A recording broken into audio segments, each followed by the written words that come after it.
আজকে নির্বাচনী যাত্রা শুরু করলাম আল্লাহর উপরে ভরসা করে, কি বলেন ঠিক কিনা? কয়েকটা কথা মাত্র, কথা তো আমার ভাতিজা বলছে, এরপরে তো আর কথা লাগে না, কিন্তু তারপরে দুই একটা কথা বলতে হবে, হবে না? প্রথম কথা হলো, আগামী নির্বাচন আমরা অনেক রক্তের বিনিময়ে, অনেক জীবনের বিনিময়ে এই নির্বাচন ছিনিয়ে এনেছি। কথা সত্য না মিথ্যা বলেন? এই ভূখণ্ডে আমাদের বাপদাদারা, আমাদের পূর্বপুরুষেরা বারবার তারা এই মাটি এবং মানুষকে সুখে রাখার জন্য, এই মাটিকে স্বাধীন রাখার জন্য তারা জীবন দিয়েছে, রক্ত দিয়েছে, কিন্তু আমাদের মুক্তি আসে নাই। এই মুক্তির জন্য আজকে জীবন সামনে, জীবনের পরন্ত বেলায় আবার আমরা দাড়িপাকা মানুষেরা রাজপথে নেমে এসেছি। উদ্দেশ্য একটি, যে আমাদের ভবিষ্যৎ প্রজন্মের জন্য একটি সুখী, সমৃদ্ধশালী, স্বাধীন রাষ্ট্র আমরা রেখে যেতে চাই। সম্মানিত এলাকাবাসী, ভোট আসে, ভোট যায়, নেতা আসে, রাষ্ট্র শাসন হয়, আমরা ধোঁকা খাই, আমাদেরকে শুধু ধোঁকাই দেওয়া হয়। আমরা আর কত ধোঁকা খাবো? আমরা আর কত চোখের পানি ফেলবো? আমরা শুধু কাঁদি আর বুকে পাথর চাপা দিয়ে আমরা বসে থাকি, কবে সুখের মুখ দেখবো? এখানে বর্গী আসতো, আপনারা গল্প শোনেন নাই? বর্গী আসতো, বর্গী এসে সব লুটে দিয়ে যেত। মায়েরা বাচ্চাদেরকে ঘুম পাড়াতো, খোকা ঘুমালো, পাড়া জুড়ালো, বর্গী এলো দেশে।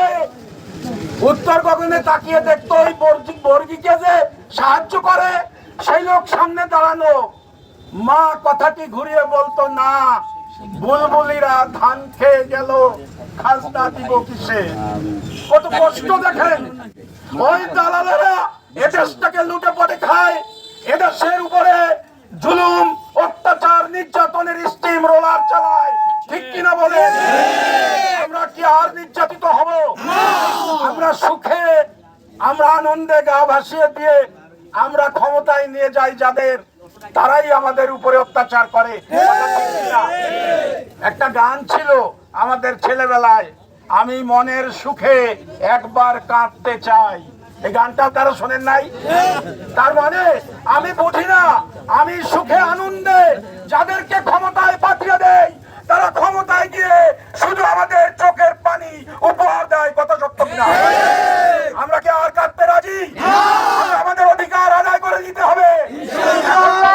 কি গোলামি চাই না আজাদি চাই?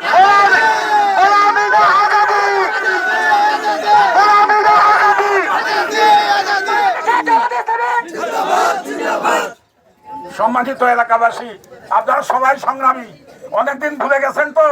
আমরাও অনেকদিন এইভাবে রাস্তায় নামার সুযোগ হয় নাই, কিন্তু ওরা আমাদেরকে জানে না, ওরা বোঝে না যে আমাদের দিলের মধ্যে একটি আগুন সব সময় দাউ দাউ করে চলে। আমরা নিজের জন্য কিছু করি না, আমরা যা করি দেশের জন্য, দেশের মাটি মানুষের জন্য। আমরা আজাদি চাইছি, ঠিক না? আমরা আজাদি চাই, আজাদি পেতে হলে রক্ত দিতে হবে, জীবন দিতে হবে। আমরা নিথর হব না, নীরব হব না। 12 তারিখে বিজয় হাতে নিয়ে ঘরে ফিরবো ইনশাআল্লাহ। আল্লাহ আমাদের সকলকে একাফেলায় শরীর থেকে, ময়দানের দিকে থেকে আগামী নির্বাচনে বিজয়ের সোনালী সূর্য ছিনিয়ে আনার তৌফিক দান করেন। আমার তৌফিক ইল্লা বিল্লাহ। আসসালাম।